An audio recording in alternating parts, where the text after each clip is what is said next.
Baik anak-anak, pagi ini kita akan belajar tema 1, organ gerak hewan dan manusia, subtema 1, organ gerak hewan, pembelajaran 1. Anak-anak, sebelum kita memulai pelajaran, mari kita berdoa. Berdoa mulai, berdoa selesai. Anak-anak, pelajaran 1 memuat 2 muatan pembelajaran, yaitu IPA dan Bahasa Indonesia. Nah, KD dari IPA adalah 3.1 dan 4.1. 3.1 menjelaskan alat gerak dan fungsinya pada hewan, manusia, serta cara memelihara kesehatan alat gerak manusia. 4.1 membuat model sederhana alat gerak manusia dan hewan.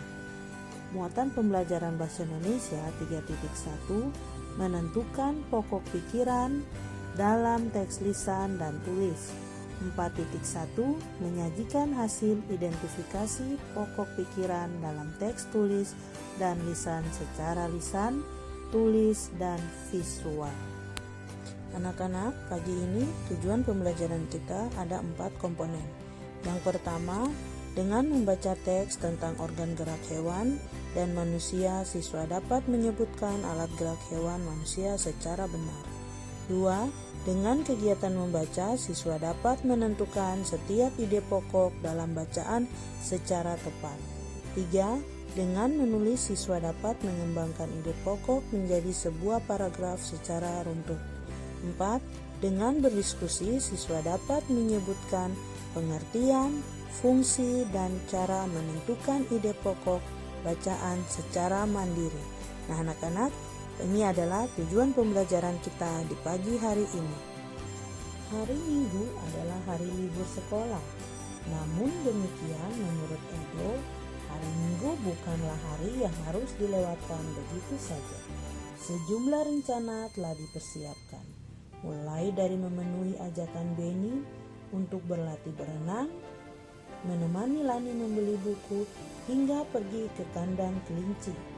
Nah, dari sejumlah rencana tersebut, Edo lebih memilih untuk pergi ke kandang kelinci. Setelah membantu ibu, Edo bersihkan rumah.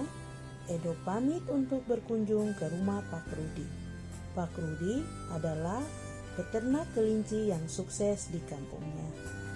Kandang kelincinya sangat luas, terletak di pekarangan belakang rumah. Pak Rudi sedang sarapan di serambi belakang rumah dekat kandang kelinci. Serambi itu terbuka sehingga pemandangannya sangat luas. Udara pagi juga dapat leluasa masuk. Selesai sarapan, Pak Rudi mengajak Edo untuk melihat-lihat kandang kelinci. Edo senang sekali. Dia melihat kelinci meloncat-loncat saling berkejar-kejaran. "Kamu terlihat senang sekali, Edo," kata Pak Rudi. "Benar, Pak Rudi. Saya senang memperhatikan kelinci-kelinci yang lincah sekali meloncat ke sana kemari," jawab Edo. Memang demikian, Edo. Kelihatan kelinci dapat meloncat-loncat dan berlari seperti tidak pernah lelah karena memiliki organ gerak yang kuat, kata Pak Rudi. Percakapan antara Edo dan Pak Rudi. Edo bertanya, "Pak, lucu ya kelinci-kelinci itu, bulunya tebal dan gerak-geriknya lincah. Kenapa kelinci bisa meloncat dan berlari dengan lincah seperti itu ya?" Jawab Pak Rudi. "Benar, Edo. Kelinci dapat bergerak lincah karena didukung oleh organ-organ geraknya. Pada dasarnya, organ gerak kelinci serta hewan lainnya hampir sama dengan organ gerak manusia." Jawab Edo. Tanpa organ gerak kita tidak bisa melakukan kegiatan apapun ya?" Jawab Pak Rudi. "Benar, Edo." Nah, anak-anak, sudah berkunjung bersama Edo ke kandang kelincinya Pak Rudi? Yuk, mari ibu akan mengajak kita membaca organ gerak manusia dan hewan. Salah satu ciri dari makhluk hidup adalah bergerak. Secara umum, gerak dapat diartikan berpindah tempat atau berubah posisi sebagian atau seluruh bagian dari tubuh. Makhluk hidup akan bergerak apabila ada rangsangan yang mengenai bagian atau seluruh bagian tubuhnya. Gerak pada manusia dan hewan menggunakan organ gerak yang tersusun dalam sistem gerak. Organ gerak berguna untuk berjalan, berlari, melompat, meloncat, memegang, menggali, memanjat, berenang, dan sebagainya. Organ gerak pada hewan dan manusia memiliki kesamaan. Alat-alat gerak yang digunakan pada manusia dan hewan ada dua macam, yaitu alat gerak pasif berupa tulang dan alat gerak aktif berupa otot. Kedua alat gerak ini akan bekerja sama dalam melakukan pergerakan. Kerjasama antara kedua alat gerak tersebut membentuk suatu sistem yang disebut sistem gerak. Nah, anak-anak, tulang disebut alat gerak pasif karena tulang tidak dapat bergerak dengan sendirinya. Tanpa adanya alat gerak aktif yang mempengaruhi tulang, maka tulang-tulang pada manusia dan hewan akan diam dan tidak dapat membentuk otot pergerakan yang sesungguhnya. Walaupun merupakan alat gerak pasif, akan tetapi tulang mempunyai peranan yang besar dalam sistem gerak manusia dan hewan. Otot disebut alat gerak aktif karena otot memiliki suatu senyawa kimia yang membuatnya dapat bergerak pada saat otot yang menempel pada tulang bergerak. Otot tersebut akan membuat tulang bergerak. Nah, anak-anak, bagaimana? Sudah paham tentang organ gerak manusia dan hewan? Nah, anak-anak perlu ketahui organ gerak hewan dan manusia terdiri dari 5 paragraf. Masing-masing paragraf tersusun dari ide atau gagasan pokok ditambah dengan kalimat-kalimat pengembang. Ide pokok adalah gagasan yang menjadi dasar sebuah paragraf. Ide pokok disajikan ke dalam kalimat utama yang membuat ide pokok ini bisa berada di awal, bisa berada di tengah, dan juga bisa berada di akhir paragraf. Nah, anak-anak, Ibu akan berikan contoh. Salah satu contoh Ibu ambil dari paragraf pertama, yaitu ide pokok dan kalimat pengembangnya.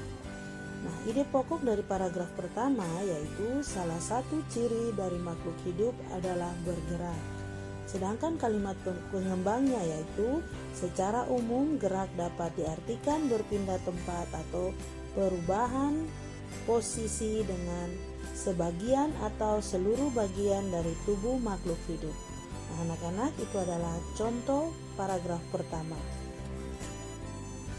Berdasarkan informasi yang telah kita pelajari, anak-anak, temukan ide pokok dan kalimat pengembang dari masing-masing paragraf. Anak-anak, tadi kita telah mempelajari atau melihat contoh paragraf 1, yaitu ide pokok dan kalimat pengembangnya. Sekarang Ibu akan meminta anak-anak untuk melengkapi paragraf 2, 3, 4, dan 5, yaitu tentang ide pokok dan kalimat pengembangnya. Nah, ide pokok organ gerak hewan dan manusia tersusun dalam sistem gerak. Organ gerak manusia dan hewan memiliki kesamaan. Tulang merupakan alat gerak pasif.